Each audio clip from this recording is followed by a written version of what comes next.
Escola Literária Simbolismo.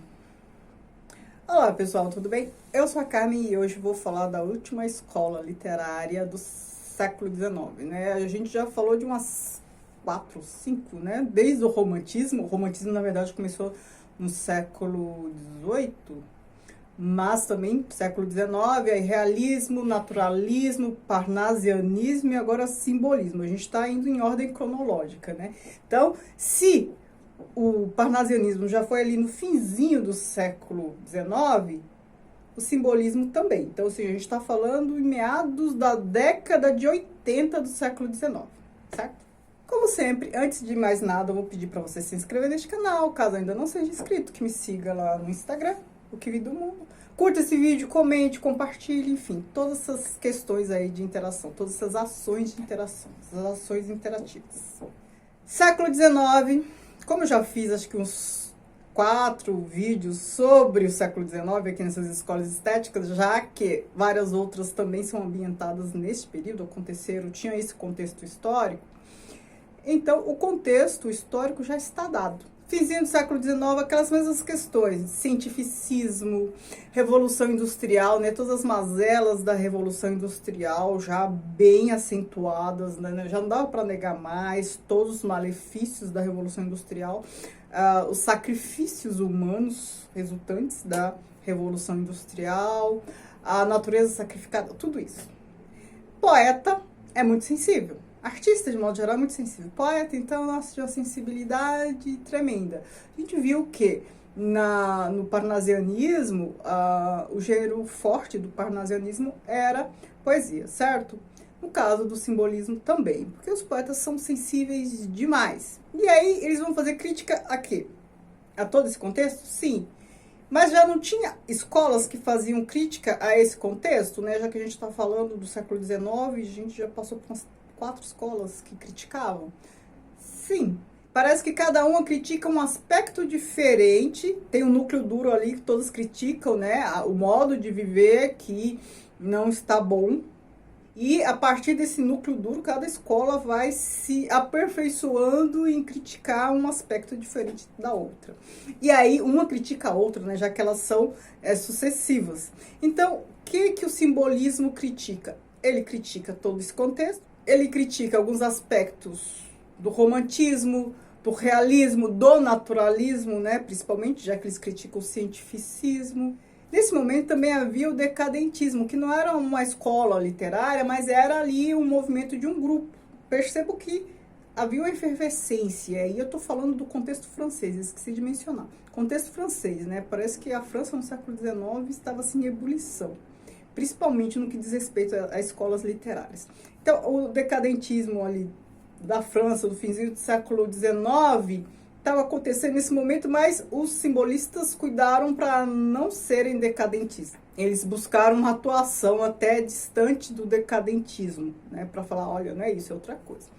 E os simbolistas partiram de um manifesto. Na verdade, sim, teve o Jean Moreas, que publicou o Manifesto Simbolista, e a partir deste Manifesto Simbolista, os poetas, os artistas ali, os literatos, poetas sobretudo, simbolistas começaram a produzir com base no manifesto. O manifesto, ele sempre vai criticar uma ordem vigente, alguma coisa posta, e vai propor, traz propostas. A partir dessas propostas, começaram a produzir. Então, os simbolistas abraçaram o que o Jean Moreas propôs e começaram a produzir poesia, né? E o que era a proposta simbolista? O próprio nome simbolismo já nos revela. Ora, eu já falei para vocês várias vezes aqui. O que tem mais valor na vida da gente são as relações simbólicas, o significado que nós atribuímos às coisas, porque as coisas em si não têm sentido. O sentido das coisas é o sentido que nós damos a elas. Então, o simbolismo valoriza essa relação, esse subjetivismo, essa subjetividade. Então, há um movimento que se volta para a subjetividade. Tal qual o romantismo? Não, porque o romantismo ele é uma valorização da subjetividade, mas é uma subjetividade egocêntrica, né? De um eu que sofre, o sofrimento do sujeito, aquela coisa toda, né?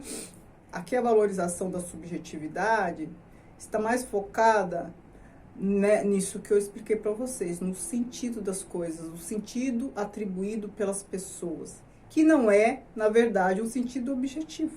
Repito, as coisas em si não têm sentido. O sentido que as coisas têm é o sentido que a gente dá para elas. Vou dar um exemplo. Acho que eu já dei esse exemplo aqui antes, mas tudo bem, acho que ele ilustra bastante. A imagem que vem na minha cabeça quando eu penso em solidão. Eu lembro de uma cadeira vazia pintada pelo Van Gogh, porque foi quando ele brigou com o Gauguin foi embora, então ele pintou a cadeira vazia, a cadeira amarela, um quarto amarelo, enfim, aquilo para mim, como eu conheci a história, aquilo para mim expressou uma solidão.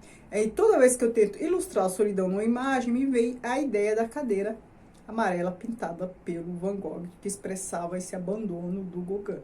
Mas solidão para outras pessoas pode significar outra coisa. Tem uma capa de um livro do Paul Auster, que se chama, que tem lá uma lata de sardinha vazia, e o nome do livro é A Invenção da Solidão. Percebam, uma lata de sardinha vazia expressando a solidão. Cada um de vocês pode ter uma imagem para a solidão. Por quê? Porque é o sentido que vocês estão dando à coisa. E no meu exemplo aí da cadeira, outra pessoa vai olhar a cadeira, vai olhar este quadro, né? Mais especificamente esse quadro de Van Gogh que tem a cadeira, e vai pensar, sei lá, em pobreza, né? Um quarto apenas com a cadeira. Outra pessoa pode pensar em qualquer outra coisa, que a cadeira é bonita, que a cadeira é feia, que a cadeira é antiga, que...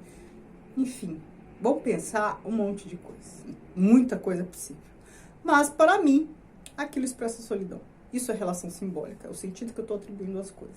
Então, os simbolistas estão valorizando essas relações, essa subjetividade, esse sentido que a gente dá para as coisas. E eles criticavam e eles achavam que isso faltou no romantismo, porque no romantismo tinha outro tipo de subjetividade, que o realismo também não estava tratando dessa subjetividade, tratava mais o que era mais próximo disso era a psicologia do sujeito, né, principalmente ali do pobre e tal, mas não essa questão criativa, né, porque quando a gente fala de estabelecer sentido, a gente está falando de criação, a relação que cada um cria.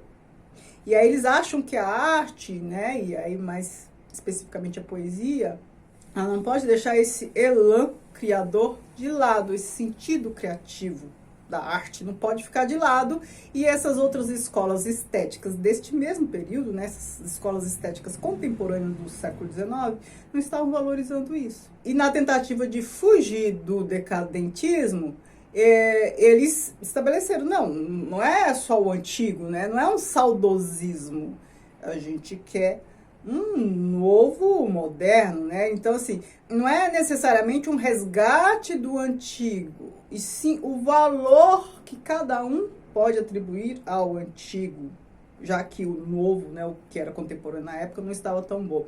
Então, assim, não é um saudosismo, é a relação estabelecida com coisas passadas, presentes, enfim, não importa. Então, não tem o fator tempo determinando a relação, como no caso do decadentismo, né, aquele saudosismo. Não, na verdade, a gente está tratando de uma coisa que é paradoxa. Pode ser um antigo dinâmico, né, e o dinamismo era típico daquele contexto, é hoje também, mas naquele contexto era novidade, né, como a gente já viu em outros vídeos. Então, perceba, eles resgatam alguns valores do romantismo, né? Porque a escola estética literária que veio logo depois do romantismo foi o realismo, e o realismo praticamente negou quase tudo do romantismo. E aí eles estão resgatando algumas coisas, mas também negando, estão resgatando a subjetividade, mas não aquela subjetividade, uma subjetividade de uma outra forma. Então, ao mesmo tempo que é um resgate, também é uma crítica. Não dá para ser da mesma forma, né? Os tempos são outros. Pense o seguinte, toda vez que muda o tempo, aí às vezes também mudando o tempo, muda o espaço, não há que se falar na mesma coisa, né? É por isso que a gente coloca o prefixo neo. Neoclassicismo, neofascismo, é que horror, não dá nem para comparar, mas enfim, neo.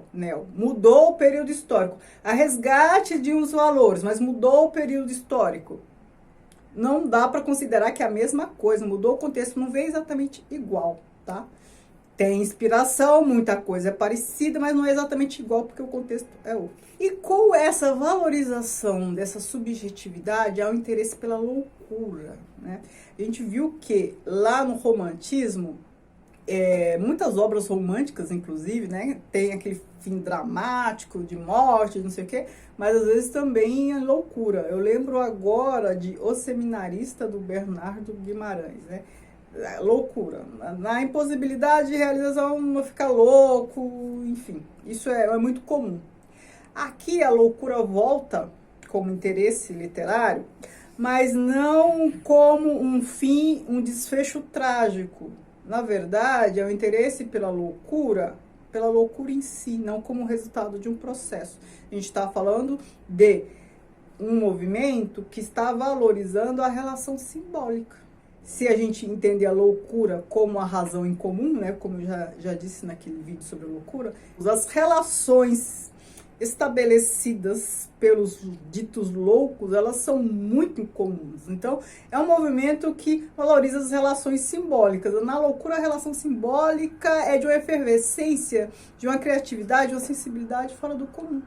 Então, é por isso que Nísio da Silveira e vários outros psiquiatras valorizam tanto a questão da expressão artística em pessoas com problemas mentais. Por quê? Eles têm uma razão em comum, eles precisam materializar essa razão, eles têm uma forma de se relacionar com as coisas de maneira diferente, então eles têm que expressar essa subjetividade, né? E uma sensibilidade ímpar também para as coisas. A linguagem vaga, né? Porque, assim, se a gente está falando de uma valorização da subjetividade, a gente não está exaltando a objetividade, né? Aquela coisa precisa, né? É subjetivo, é mais vago, mais fluido, evanescente. Com isso, a valorização do misticismo, né? Loucura, o misticismo, tudo aquilo que é demonizado pelo positivismo, inclusive, né? A gente está aqui num movimento contrário a isso, né? A valorização da subjetividade. Subjetividade de quem? De todos, né? Não é a subjetividade da burguesia apenas, a subjetividade de todos. E como isso apareceu na literatura? Já falei, o principal gênero é a poesia. Aliás, eu não consigo pensar, não sei se existiu prosa, né, simbolista.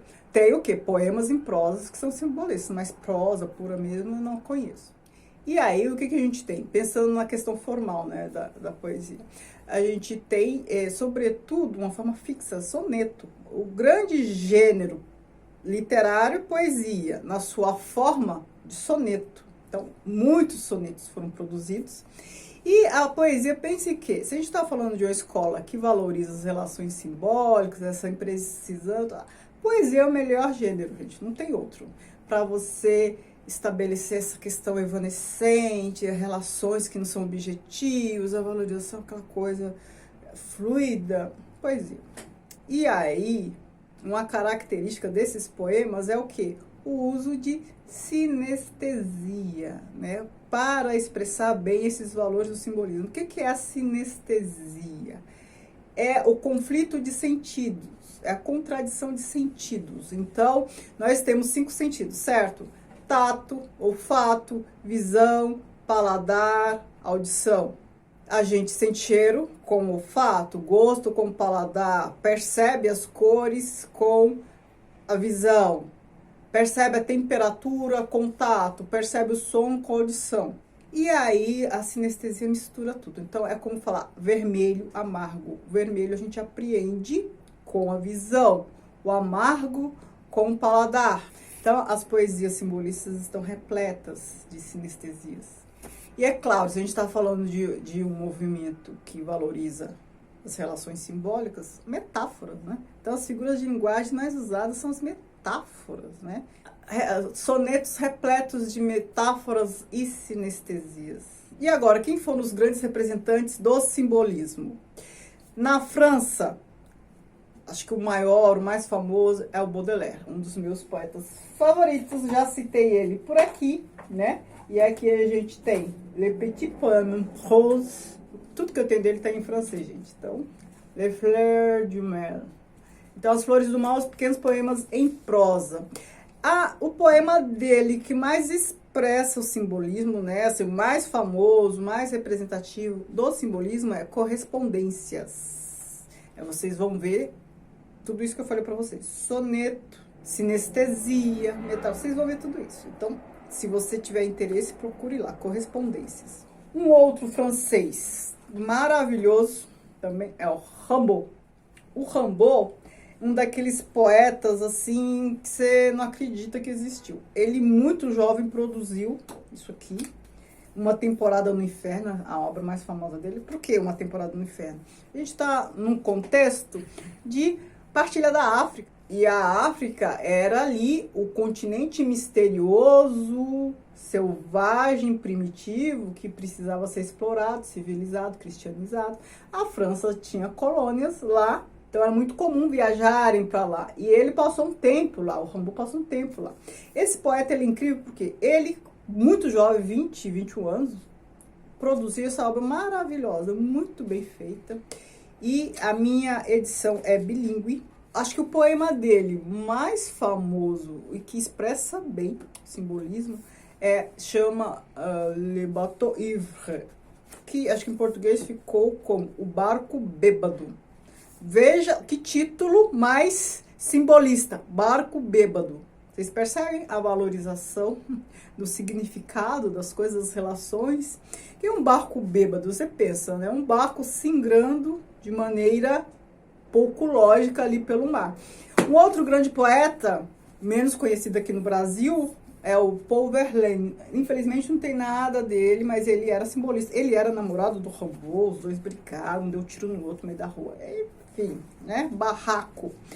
Mas era simbolista também. Esse eu conheço menos, não tenho nada dele aqui, já li coisas dele, né, gente? Esses são os três grandes representantes. No Brasil, a gente tem... O grande representante foi Cruz e Souza, ele publicou broquéis, mas também missal. Missal, infelizmente, eu não tenho aqui. De brasileiro, a gente também tem o Alfonso Guimarães, mas eu não tenho nada dele aqui, já li, mas não tenho nada, infelizmente. De português, a gente tem Camilo Peçanha, acho que é o mais famoso, que também, infelizmente, não tenho nada. E também Eugênio de Castro, Antônio Nobre, e infelizmente não tenho nada. Já li, mas não tenho nada desses poetas por aqui. Em todas as obras desses poetas que eu citei, vocês vão encontrar essas características, né? O simbolismo, ele fica muito bem em poesia também, porque a poesia a gente tem licença poética, né? Você pode construir essas coisas que não são lógicas, que não são objetivas, que tá tudo bem, né? O poeta já tem pecha de ser um lunático, então tá tudo certo. Me diga o que vocês conhecem de produção simbolista, se vocês gostam, conheciam, já ouviram falar ou não, enfim. Quem vocês gostam aí dentre os simbolistas, eu vou adorar saber. Muito obrigada, beijos.